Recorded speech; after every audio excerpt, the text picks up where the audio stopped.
আসসালামু আলাইকুম। BD cooking by স্বর্ণাতে সবাইকে স্বাগতম। আজকে রান্না করব দু ধরনের শুটকি দিয়ে দুটো রেসিপি। তো এখানে প্রথমে নিয়েছি মলা শুটকি। তো মলা শুটকিটাকে ভালো করে একটু তাওয়াতে ভালো করে একটু ফ্রাই করে নিচ্ছি। এই শুটকিটা রান্না করার আগে একটু ভেজে রান্না করলে বেশ ভালো লাগে। আর এই শুটকিটা দিয়ে আজকে রান্না করব বেগুন আলু দিয়ে একটা শুটকির ঝাল ঝাল তরকারি করব। আর হচ্ছে চিংড়ি শুটকি দিয়ে লাউয়ের ছোকলা ভাজি, সাথে আলু হবে। তো এই তো আমি এখানে মলা শুটকিটা ভালো করে ভেজে নিয়েছি। ভেজে এর ভিতরে হচ্ছে পানিটা দিয়ে আমি জাস্ট কয়েক সেকেন্ড হচ্ছে ফুটিয়ে নেব। এই ফুটানোটার কারণে এর ভিতরে যে বালুগুলো থাকে সেগুলো হচ্ছে বের হয়ে যায়। তো ওইভাবে করে আমি ভিজিয়ে রেখেছি। আর এখানে হচ্ছে লাউয়ের চোকলাটাকে বসিয়ে দেব। এর জন্য প্রথমে হচ্ছে তেলটা দিয়ে দিলাম। দেওয়ার পরে এখানে রসুন কুচি, পেঁয়াজ কুচি আর সাথে হচ্ছে কাঁচামরিচ কুচি। আমি আজকে দুটো তরকারি একটু ঝাল ঝাল করে করব, কারণ শুটকির তরকারিতে ঝাল না হলে কিন্তু একদমই জমে না। শুটকিতে ঝাল এবং রসুন এই দুইটার পরিমাণটা একটু বেশি লাগে সবসময়ের জন্য। তো এই তো দেওয়ার পর হচ্ছে একটুখানি ভালো করে ভেজে নিচ্ছি। আর চিংড়ি শুটকিটাকে আমি বের করে কিছুক্ষণের জন্য হচ্ছে পানিতে ভিজিয়ে গেছিলাম। অবশ্যই রান্না করার আগে পানিতে ভিজিয়ে রাখবেন, তাহলে এর ভিতর থেকেও বালু বা ময়লা বের হয়। তো ভিজিয়ে রাখলে দেখবেন পানির নিচে হচ্ছে এটা জমা পড়ে যায় আর কি।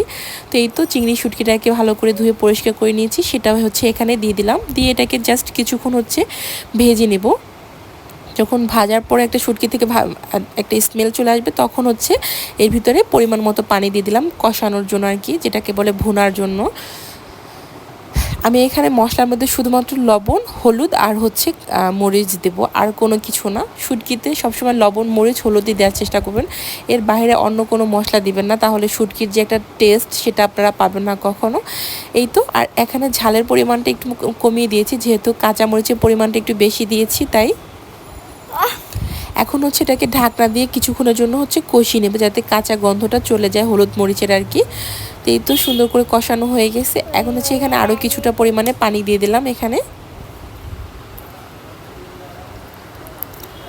পানিটা দেওয়ার পরে হচ্ছে এর ভিতরে আমি লাউয়ের চোকলাগুলো দিয়ে দেবো। আজকে লাউয়ের চোকলার সাথে আমি দুটার মতো ছোটো সাইজের আলু নিয়েছি, চোকলা সহই আর কি, ওটা চোকলাটা ছুলে নেয়নি।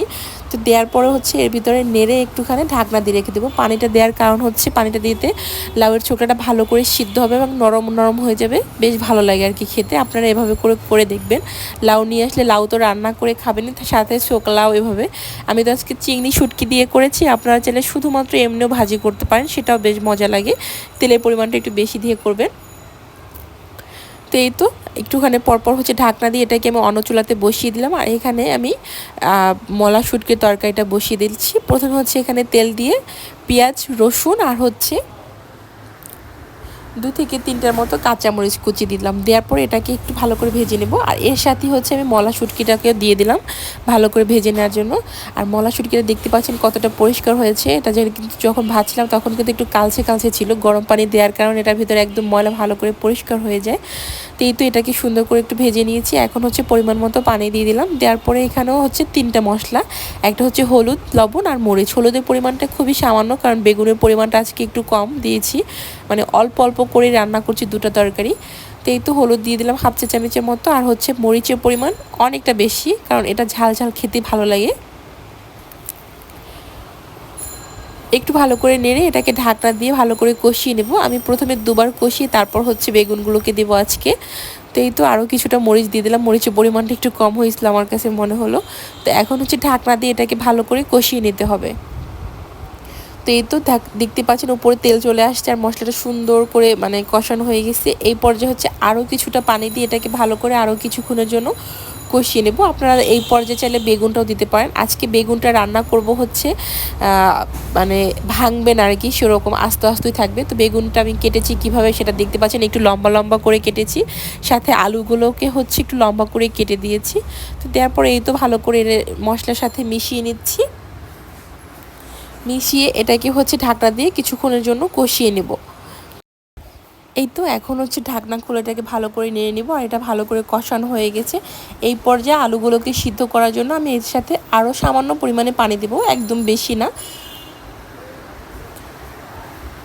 তো এই দিয়ে খুব সামান্য পরিমাণ পানি দিয়ে দিলাম। পানিটা দেওয়ার পরে হচ্ছে এটাকে ঢাকনা দিয়ে আরও কিছুক্ষণের জন্য কষিয়ে নেব। আর এই পাশে হচ্ছে আমি লাউয়ের ছোকলা ভাজিটা একদম কমপ্লিট হয়ে গেছে, দেখতে পাচ্ছেন পোড়া পোড়া হয়ে গেছে। আর এটা খেতে ভীষণ মজা ছিল, চাইলে আপনারা বাসায় ট্রাই করতে পারেন। সাথে অবশ্যই আলু দিবেন, আলু দিয়ে ভাজিটা করলে বেশ ভালো লাগে। অনেকে আলু পছন্দ করেন না, সেক্ষেত্রে আপনারা এমনিও ভাজতে পারেন। তো এই তো এটাকে হচ্ছে আমি পাতিলটা চেঞ্জ করে নিব, কারণ এরকম পোড়া পাতিল আর কি রেখে দেবো না। তো ভিডিওগুলো কেমন লাগলো অবশ্যই আমাকে কমেন্ট করে জানাবেন। আর ভিডিওটা ভালো লাগলে এটা লাইক কমেন্ট শেয়ার দিয়ে পাশে থাকবেন।